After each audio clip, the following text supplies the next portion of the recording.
Welcome to the Nat Theo podcast, where we explore nature, the Bible, and what both of them show us about our Creator God, who made this wild and wonderful world. I'm your host, Erin Lynham. I'm a certified master naturalist, Bible teacher, and author, and I am so excited to explore God's Word and His created world with you. Have you ever seen a ladybug wearing a sweater? That would look pretty silly because a ladybug has 6 legs and would need 6 sleeves on its sweater. Or how about this? Have you ever seen a bee wearing a scarf? Or a spider wearing snow boots? He would need 8 boots for his 8 feet. I have not seen these things either. So if insects don't wear sweaters, scarves, or winter boots, how do they survive when the weather gets cold? That is exactly what we are exploring today. Here's our trail map. We'll be finding answers to these questions. First, why did God make seasons? How do insects survive cold months? How can we live and do well in hard times? And finally, how can we create a legacy? And don't worry, we'll dive into that word legacy for those who come after us. Before we get going, make sure you download and print the free coloring sheet that goes along with this episode. You can get that coloring sheet at the link in today's show notes or at erinlynham.com/nattheo16. And have you ever wondered what's inside our full episode guides? Members of our Nat Theo Club receive episode guides with every podcast episode. Here's how it works. The evening before a new episode airs, those guides are emailed right to your email inbox. You can print and use the entire guide along with the episode or whichever pages you want to use. Some guides have activity pages like word searches, mazes, memory verse activities, coloring sheets, and art activities, and fill in the blanks. Parents and adults listening, we created these activity guides to act as a whole curriculum for Bible and science, or as a family devotional resource in your home. You can learn more and join the Nat Theo Club at the link in today's show notes, and know that when you join, you're helping support our show and future episodes. Before we dive in, I have a trivia question for you. Where is the coldest place on Earth?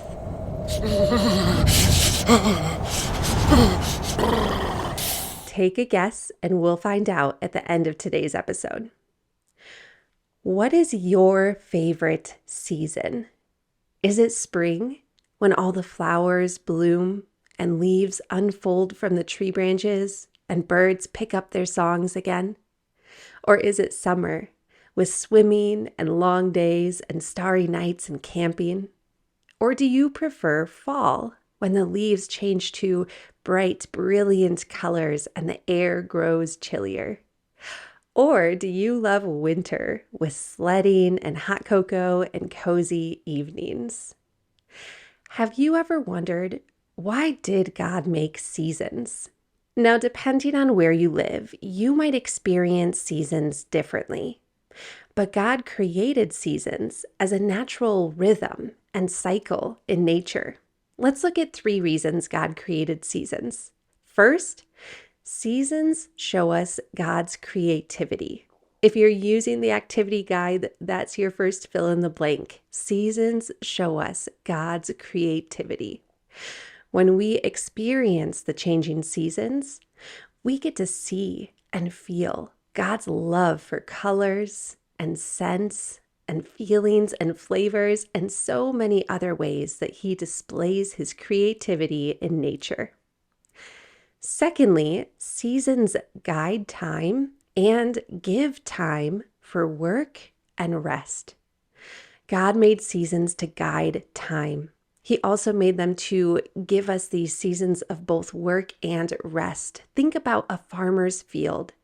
It needs both seasons of busy, active growing and seasons of rest. Likewise, we have seasons in our lives of busy, active growth and rest. Both are important. Seasons in nature remind us of God's design for work and rest. And thirdly, seasons remind us God is faithful and we can trust him. Listen to Genesis 8:22. As long as the earth continues, planting and harvest, cold and hot, summer and winter, day and night will not stop. When we see God's designs in nature, like the seasons, we remember that he is a God of order. He has a reason for things and designed things in nature to work in harmony together. The Bible tells us that Jesus holds all things in nature together. Colossians 1:17 says he, Jesus, existed before anything else, and he holds all of creation together. The seasons are one way that God holds all things together. If you ever feel like things in your life are out of control or unpredictable, look at the seasons and God's designs in nature and remember that he is holding all things together and he loves you more than anything else in nature. So he will also hold your life together. So we know why God made seasons, but what about tiny insects that have to weather the seasons? How do insects survive cold months?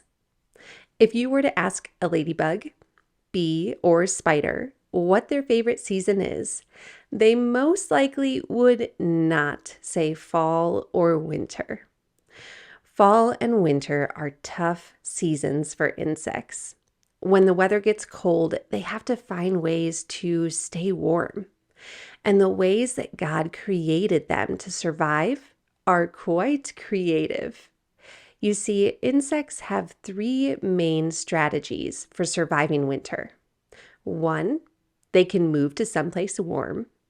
2, they can hunker down and stay warm where they are.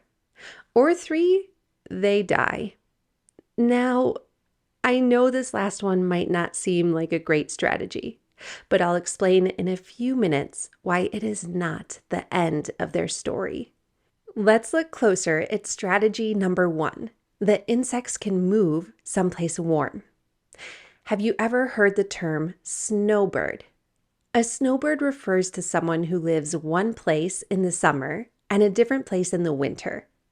Most people who snowbird pack up their things and move to a warmer place like Arizona or Florida during the winter months because they want to stay warm all year long.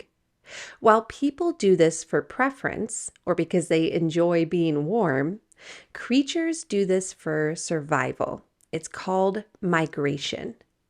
We explored why and how birds migrate on episode 5. But the way many insects migrate is different than the ways birds migrate. You see, when a bird migrates, they go with a return trip in mind. They plan to come back when it gets warm again. Many insects, however, leave on a one-way trip. When the weather gets cold, they migrate or move somewhere warmer, lay their eggs, then die. This might seem kind of sad, but we need to understand that many insects have a very short lifespan. What is a lifespan? It's the amount of time a certain species normally lives for. So these insects have lived out their lifespans, including a journey of migration, and now they lay their eggs. And after they die, their babies hatch and keep their family going. But don't worry, not all insects that migrate die. Some insects migrate or move to another area so they can find food and eat and grow. And then they return to their original home or a similar area and breed and lay eggs. So although some insects leave on a one-way trip and others with a return flight in mind, many insects use migration as their strategy for surviving cold months. Insects that migrate to warmer places include many moths and butterflies. Let's look at the second creative way insects survive colder months. This one I find fascinating. Some insects simply hunker down. You see, while moths and butterflies have wings to help them move, many insects do not have that luxury. They don't have the option of moving to a warmer area. Instead, they need to find a warmer spot near to where they already are. Insects that hunker down include ladybugs, spiders, and bees. Think about this. Have you ever gone camping in the cold? If you have, is it really easy to get out of your sleeping bag in the morning and greet the day? I've gone camping in the cold, and I find it very hard to get up and out of the sleeping bag and tent in the morning. It's far easier to stay snuggled up and warm.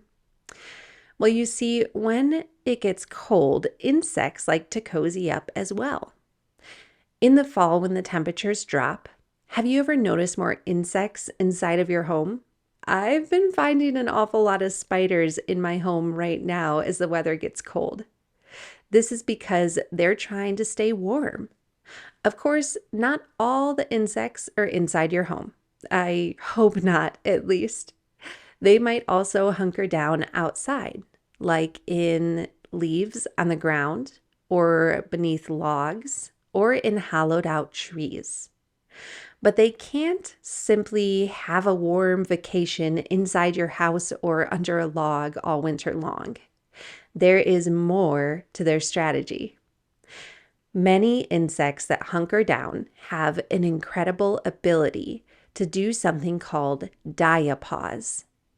Diapause is kind of like hibernation when certain animals go into a super sleepy nap during cold months.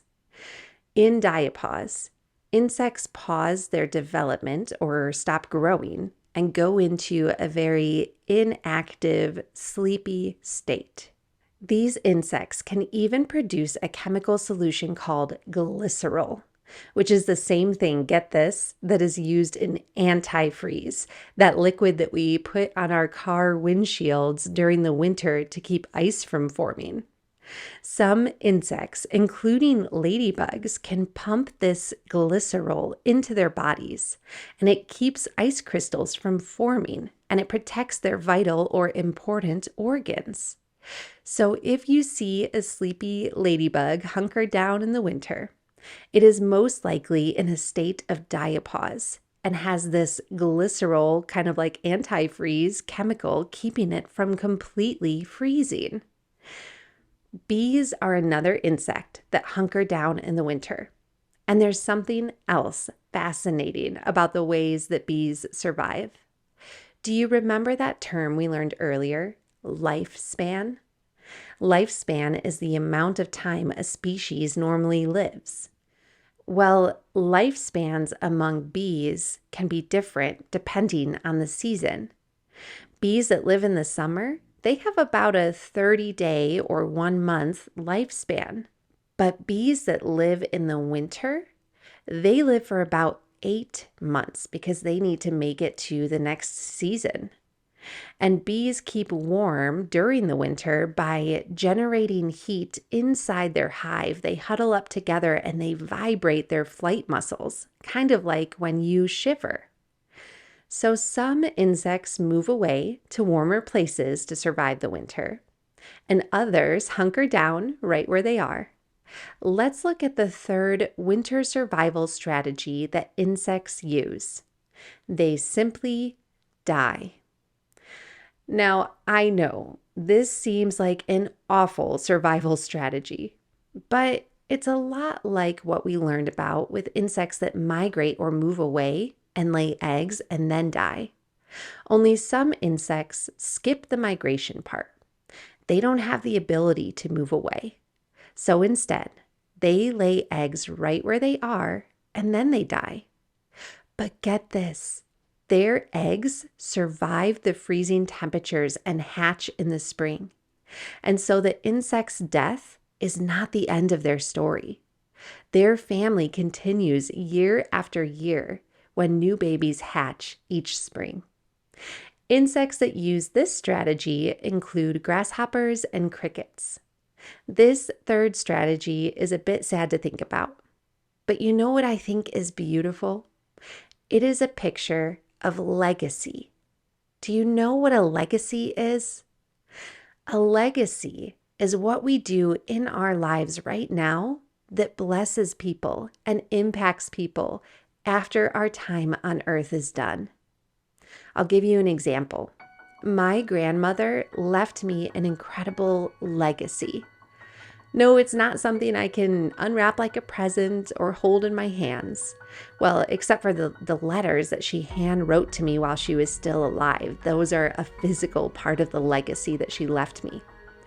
But she left me a legacy of faith.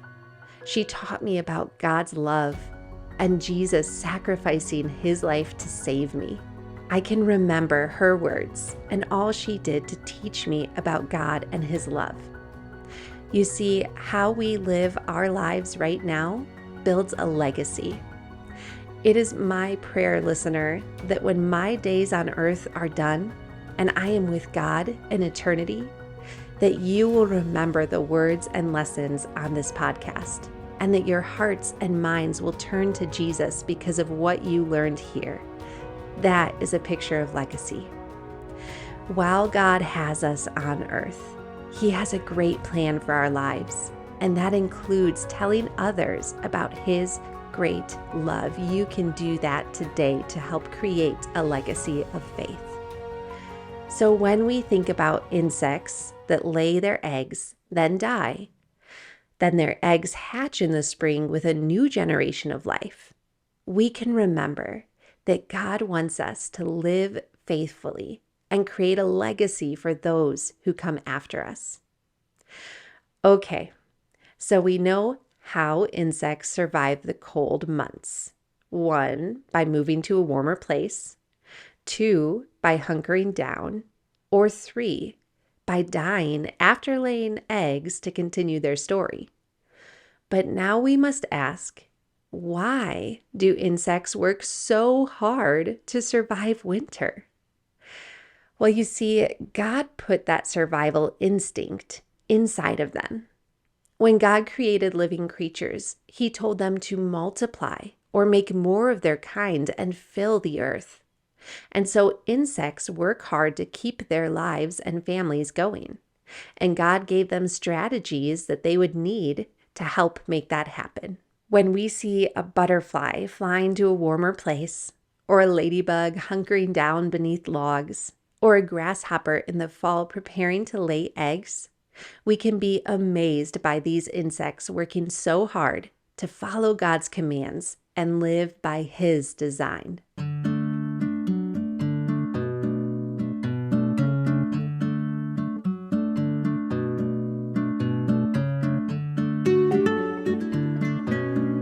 Have you ever felt like a hard time was coming? Think about the insects sensing a chill in the air and realizing that cold months are on their way. Maybe in a similar way, you have felt a big change coming, and it can make you a little bit afraid or uncertain. But here's the truth, listener. We do not need to be afraid of the future or what's coming next, or even what's coming years from now. God knows our future, and he has given us everything we need to survive it well and thrive in his plans. We don't need to hunker down in a hollowed out log like an insect. God himself is our safe place. Have you ever heard the word refuge? This is a word used often in the Bible. A refuge is a safe place or a shelter.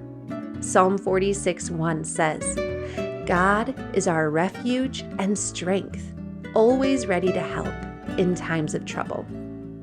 You see, when life is hard, God is our safe place, our refuge, and our shelter.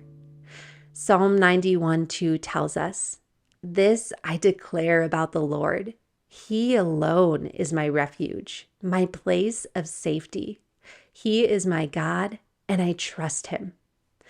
God is our safe place, And He also gives us everything we need to live through hard times. Just like God designed the insects to help them through the hard months of winter, God has given us everything we need to endure difficult seasons of life.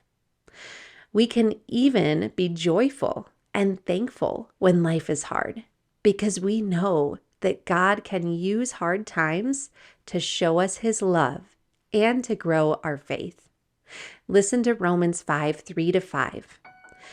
We also have joy in our troubles. Doesn't that sound interesting and weird, listener? We can have joy in our troubles because we know that these troubles produce patience, and patience produces character, and character produces hope. And this hope will never disappoint us because God has poured out His love to fill our hearts. What is this passage saying? It is showing us that through hard times, God can grow us as people and as followers of Jesus. And most importantly, these hard times point us to a hope that endures and to God's love that is poured out for us. Are you facing something hard in life right now? Or have you had a hard time recently? Life can be hard because we live in a world that is broken by sin. But take heart, because God is making all things new. Revelation 1:4 promises us that one day He, God, will wipe away every tear from their eyes, and there will be no more death, sadness, crying, or pain, because all the old ways are gone. Until then, while we still face hard times on a broken earth, remember that God is your safe place. He is your refuge. When things are hard, go to Him in prayer, talk with Him, and read His Word, the Bible, to find strength and peace. And take joy knowing that in hard times, God is growing your faith and showing you His love. Do you remember our trivia question? What is the coldest place on Earth? Do you have any ideas? The coldest place on Earth is the East Antarctica Plateau, and it can reach negative 144 degrees Fahrenheit. That is extremely cold, a kind of cold that I really don't have any desire to experience. In this place, the East Antarctica Plateau, there is only one native insect that can survive this cold, and it is the Antarctica midge. That's a tough little insect. Here's a challenge for this week. Go outside and look for God's creativity in the changing seasons. Can you see tree leaves changing colors or trees losing their leaves? What about birds migrating to a warmer place or insects hunkering down in a warm spot beneath logs or in leaves? If you live somewhere where this isn't as obvious and tree leaves don't change colors, look for other hints. Are the days feeling shorter with the sun setting earlier in the day? Have weather patterns changed, like less rain and storms? Pay attention to the changing seasons and thank God for His order and beauty in creation, and that He holds all things together by His power and love. Hey listeners, did you know I have a new book? It's called Rooted in Wonder, Nurturing Your Family's Faith Through God's Creation. I wrote it for your parent or caregiver to inspire and equip them in taking you outside and connecting with God in creation. Rooted in Wonder is full of fun activities you can do as a family to explore God's wild and wonderful world. Pick up a copy on Amazon, my website, erinlynham.com, or wherever you purchase books.